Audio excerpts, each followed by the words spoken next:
Yun, oh. Yun. Sa kabila yan. Yun, oh. Wow. Dalawa. Yun, oh. Dalawa. Tatlo. Yun. Yan sila, oh. Yan sila, oh. Ang dami na mga katunying. Meron pa dito sa kabila. Pagkita ko sa inyo ng malapitan mga katunying. Natanggalin natin tong ating plastic. Yun, oh. Hospitation natin. Tingnan tayo. Wow. Satisfying. Ito yung na-harvest natin. Yan. Ay, na-plug ka. So, mayroon na naman tayong pang-ulam mga katunying. Libre. Samantalang ang mahal-mahal ng kamatis sa palengke. Yung 3 pirasong ganito mga katunying. 3 pirasong ganito ay nasa 80 plus na yung 80 plus NT na yung presyo. Eh dito libre lang mga katunying. Dahil sa ating pananim, kaya malaking tulong sa atin yung mga ating itinatanim dito sa garden mga katunying.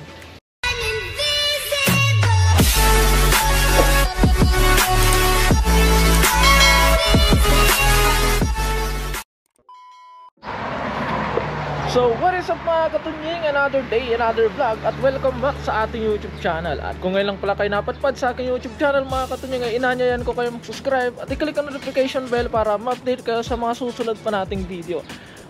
At ngayong araw mga katunying, ay a day in my garden na naman tayo sa ating munting farm. At mag-harvest tayo ng kamatis at magpapakain tayo ng mga ating alaga. Ating mga alaga pala, baliktad.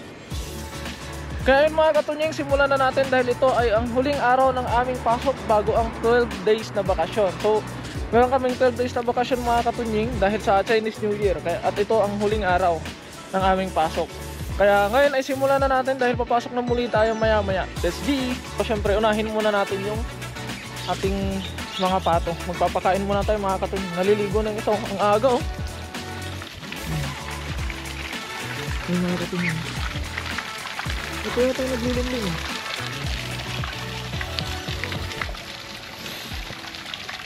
Kaya tara, pakainin muna natin sila ng kanin.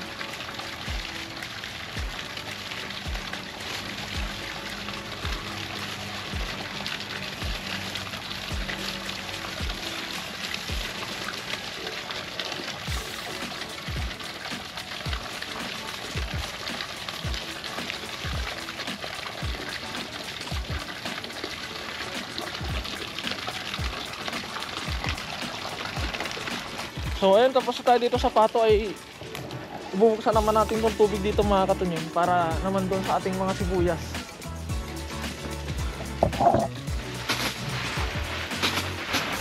Patulan lang natin siya dito.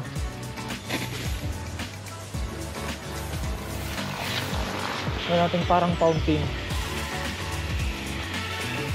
May natin konti. Yan.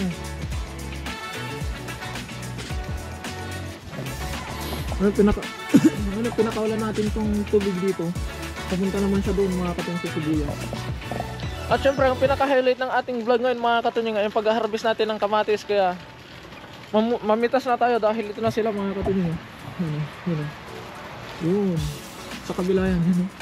Wow. Dalawa. Dalawa. Tatlo. Yan sila. Yan sila. Ang dami na mga katunying. Meron pa dito sa kabila.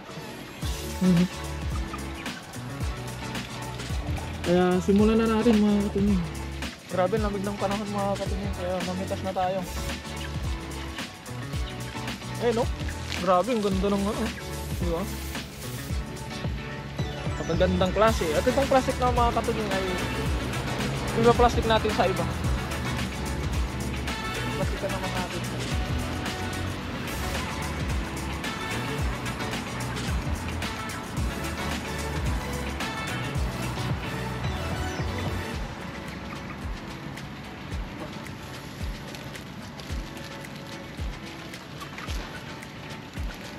Yun o, magagandang klase ng kamatis sa mga katunying. Itabi muna natin itong mga plastic.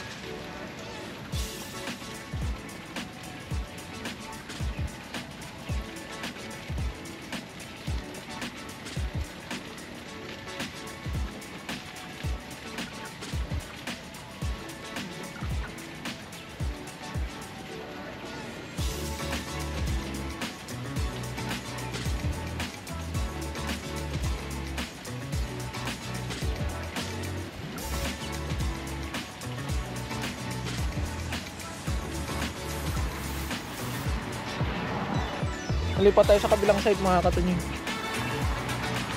Mas maraming ano dito.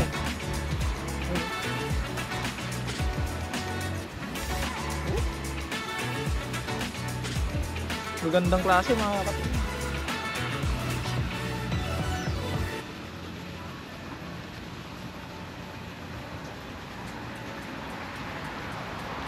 Pitas-pitas.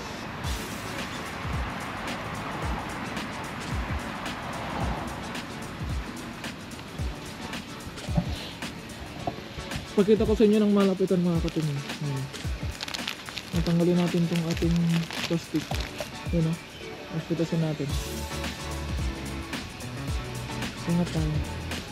Wow. Satisfying. Ito ano lang to, mancha. Ano pa dito?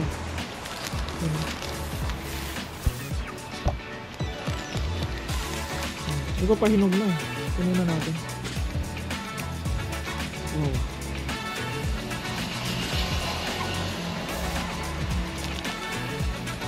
Tapos isara natin to. Yun. Kasi ilagay muna natin dito dahil magagamit pa natin to sa mga susunod na bunga. At ayun mga katunying, tapos na tayo mag-harvest at ito yung na-harvest natin. Yan. Ay, nag-plug ka! At ayun mga katunying, tapos na tayo mag-harvest at ito yung ating na-harvest. Ayan o. Wow. Wow talaga. Ayan. Diba? So mayroon na naman tayong pang-ulam mga katunying. Libre. Samantalang ang mahal-mahal ng kamatis sa palengke. Yung 3 pirasong ganito mga katunying. 3 pirasong ganito ay nasa 80 plus na yung ano, 80 plus NT na yung presyo. Eh dito libre lang mga katunying. Dahil sa ating pananim, kaya malaking tulong sa atin yung mga ating tinatanim dito sa garden mga katunying. At syempre pagkatapos natin mag-harvest ng kamatis ay magpapakain tayo ng ating mga alaga. Kaya tara na mga katunying, pakain muna tayo. Samahan niyo ako.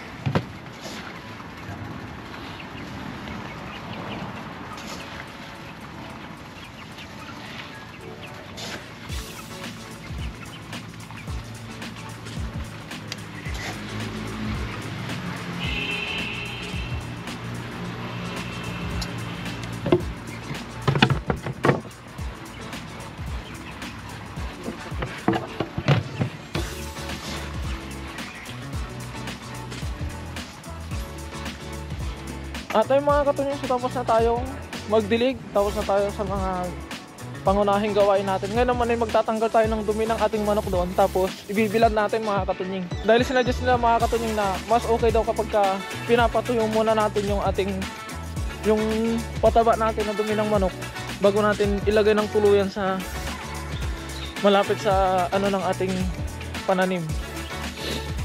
Dahil naipon na mga katunying, ngayon ay ibibilad natin or ilalatag na lang natin dito sa ating tanim na ano talong. Bali ilalagay na lang natin dito sa gilid-gilid dito mga katunying.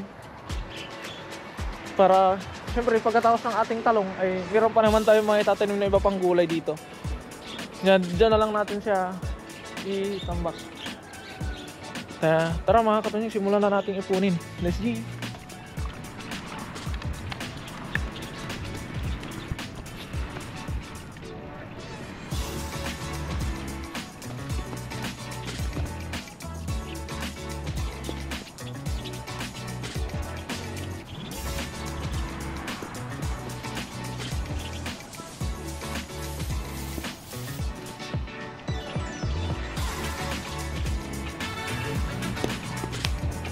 At ayun mga katunying, so oras na naman ang ating pasok dahil alas 7 na. At hanggang dito na lamang muli ang aking video dito sa ating munting farm.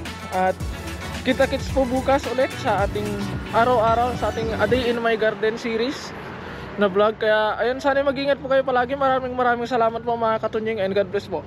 Bye bye.